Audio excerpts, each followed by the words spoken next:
नमस्कार, मी स्मितल मिलिंद चव्हाण सेलिब्रिटी प्रमोटर्समध्ये आपल्या सगळ्यांचं स्वागत करते। सध्या सगळीकडे एकच चर्चा सुरू आहे, ती म्हणजे बिग बॉस मराठी सीझन 5ची।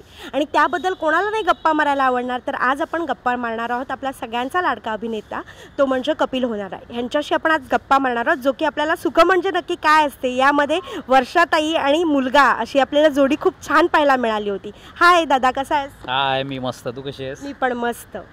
तर सध्या बिग बॉस मराठी कलर्सवर असा खूप कल्ला सुरू आहे, तर काय सांगशील त्या कल्ल्याबद्दल? तू बघतोयस की नाही तो कल्ला?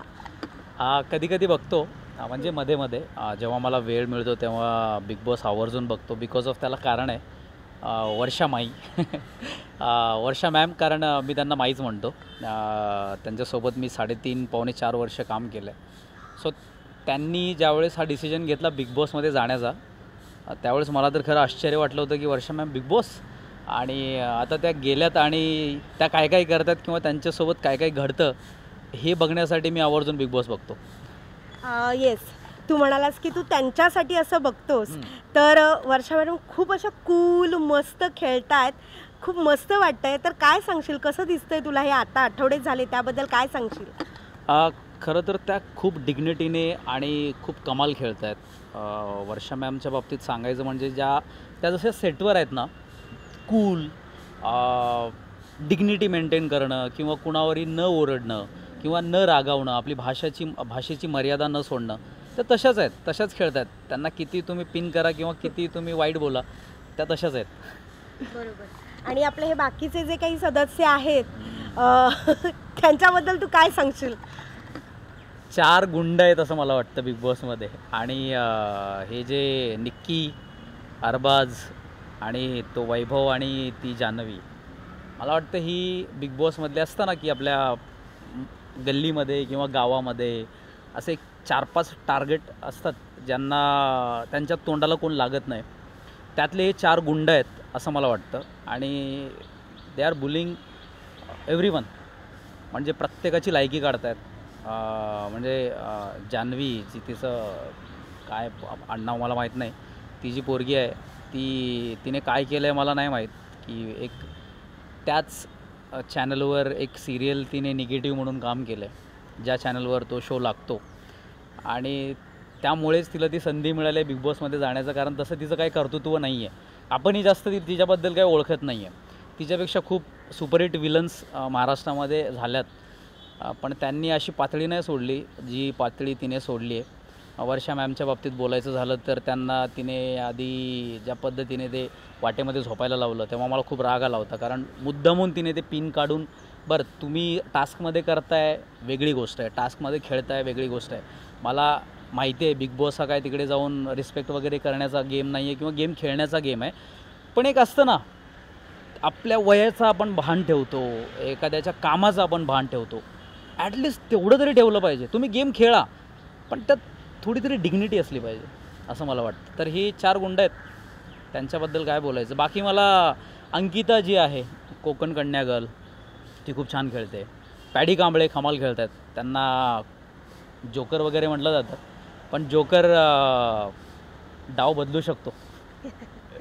सो हे त्यांना माहिती नाही, जे त्यांना जोकर म्हणत आहेत ते, की त्यांचं काय कर्तृत्व आहे। म्हणजे माझं तरी लहानपण छूला आपण सगळेच, गंगूबाई नॉन मॅट्रिक, त्याच्यामध्ये त्याने प्रचंड हसवले आपल्याला, आपलं बालपण त्यांच्यामुळे चांगलं गेलं, आणि त्याच माणसाला हे लोक जाऊन त्यांची लायकी आणि हे बोलतात ते वाईट वाटतं।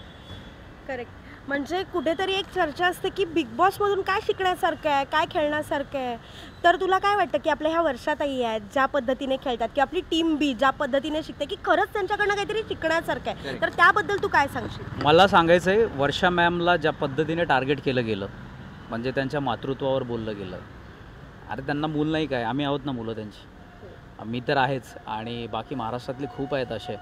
मी तर 3.5 वर्ष त्यांच्यासोबत काम केलं आहे, त्यांनी मला मुलासारखंच ट्रीट केलं आहे, किंवा मी त्यांना माईच म्हणतो। आज मी त्यांच्या रिस्पेक्ट, कारण एवढा रिस्पेक्ट त्यांनी कमवला आहे त्यांच्या कामातनं, कारण आपलं बालपण त्यांना बघण्यात गेलेलं आहे। वर्षा मॅमचे चित्रपट आपल्याला 3:30 वाजता 4 वाजता ज्यावेळेस सह्याद्री वाहिनीवर आपण बघायचो, तर ते बघत आपण मोठी झालो, आणि त्यांची ही जे लायकी काढतायत लोक, तर कमाल आहे। आणि त्यातनं शिकण्यासारखं हे आहे की एखादा क्षुल्लक माणूस तुमची लायकी काढतो, तुमच्या पुरस्कारावर बोलतो, तुमच्या मातृत्वावर बोलतो, पण त्याने डिग्निटी नाही सोडली.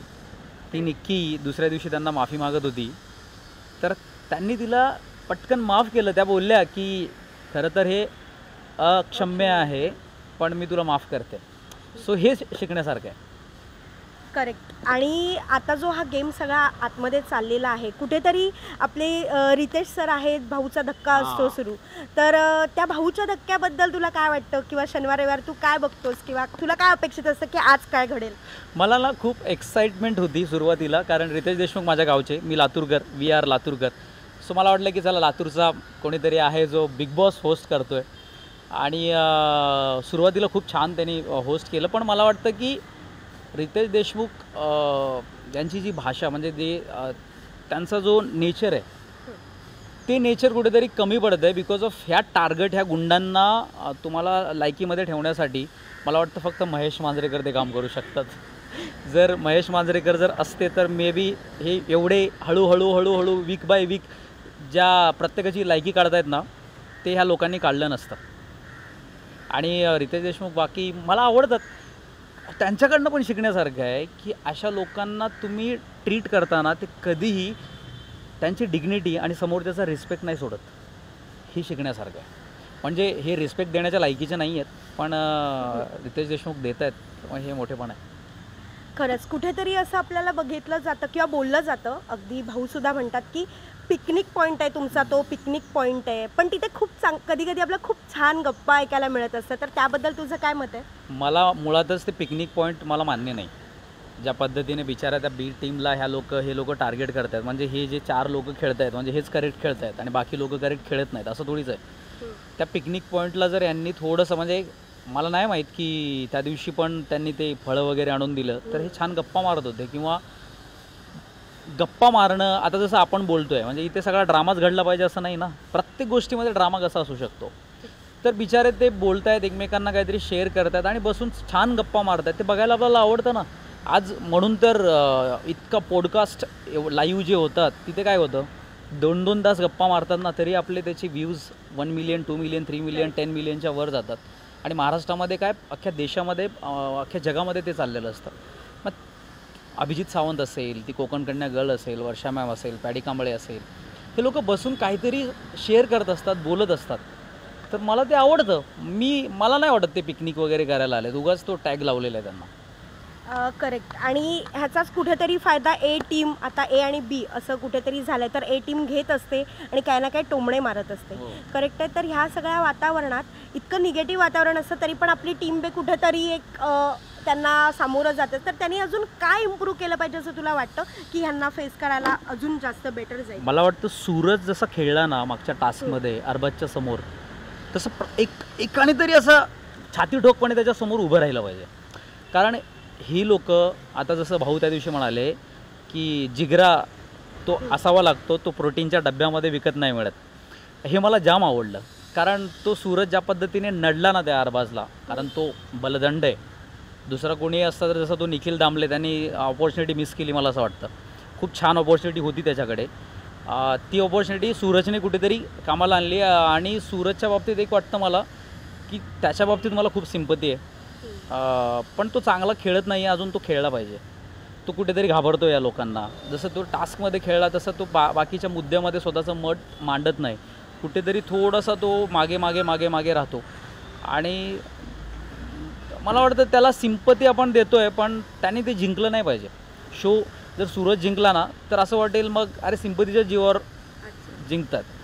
सो काहीतरी खेळून जिंकलं पाहिजे. सूरजला अजून ऑपॉर्च्युनिटी आहे, महाराष्ट्र त्याच्या पाठीमागे आहे, अजून तो छान पद्धतीने खेळला पाहिजे. जी ए टीम आहे यांच्यासमोर अजून थोडासा ताकदीने जर तो उभा राहिला ना तर मजा येईल. आणि बाकी आत्ता पॅडी कांबळे कमाल खेळत आहेत.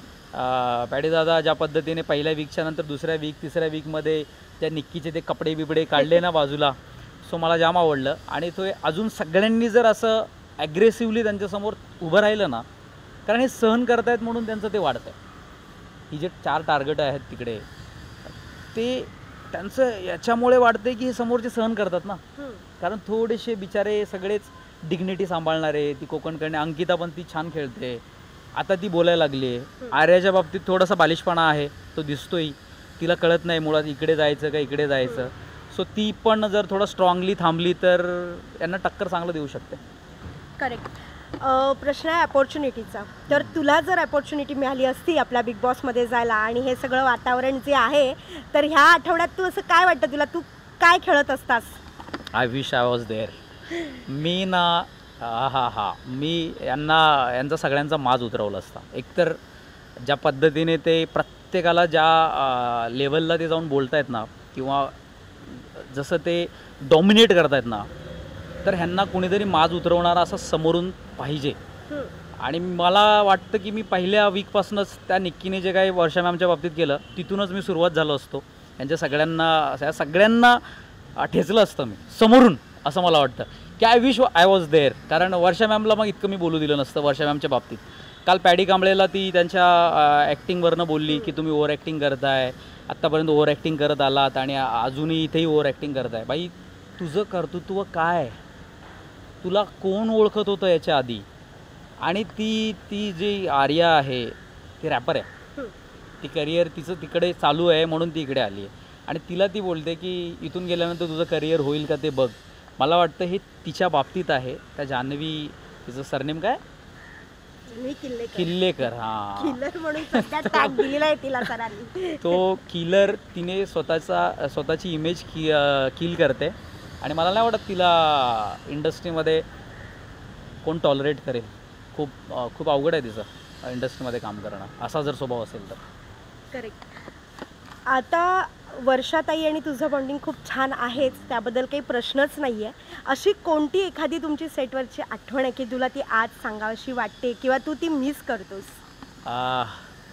मी माझे व्हिडिओ तुम्ही बघत असाल इंस्टाग्रामवर, जेव्हा आम्ही काही असे सिक्वेन्स असायचे त्यावेळेस त्या मला आणि जयदीपला मेरे करण अर्जुन म्हणायच्या. ज्यावेळेस अशा काही सिक्वेन्सेस असायचे तर मी त्यांच्यासोबत एकतर त्यांचं असणं ज्यावेळेस सेटवर असतात ना, आणि माझ्या बाबतीत त्यांचं थोडं विशेष लक्ष असायचं की मी थोडासा डाऊन असलो की ते माझ्याकडे यायचे, अरे आज काय डाऊन, काय झालं आहे नेमकं. आणि मी हसत असलो की ते बोलायचे वा वा आज खुश आहे, कुठेतरी गायब असतो, कधीतरी खुश असतो.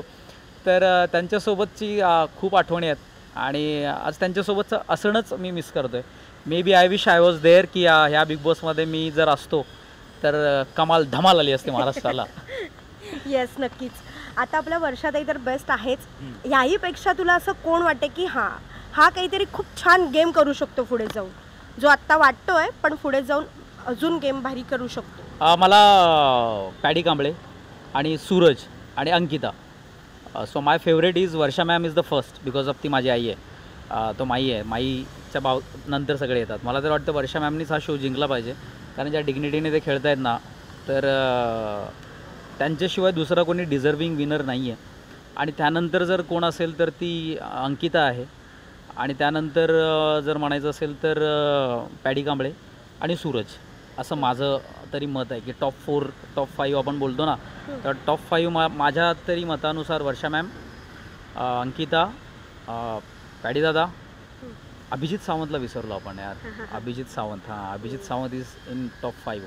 सो टॉप 6 आहेत अभिजित सावंत आणि सूरज. अभिजितने थोडंसं ॲग्रेसिव्हली खेळलं पाहिजे, पण त्याचा स्वभाव थोडासा सॉफ्ट आहे ना, त्यामुळे बिचारायला थोडासा प्रॉब्लेम होतो आहे. आणि तो जो काय निक्की त्याला खेळवते ना गेमसाठी, हे त्याला कळलं पाहिजे की निक्कीने असे 2 दगडावर पाय ठेवलेत आणि एक तुझ्यावर पण आहे, तर तू पटकन सावर. तो सावरला तर अभिजित पुढे जाईल, म्हणून तो विसरतोय. बघ ना, आज आपल्या चर्चेमध्ये पण नाही आला. सो इतकं मोठं नाव आणि इतका मोठा सिंगर, तर त्याने अजून थोडासा गेम इम्प्रूव्ह केला पाहिजे.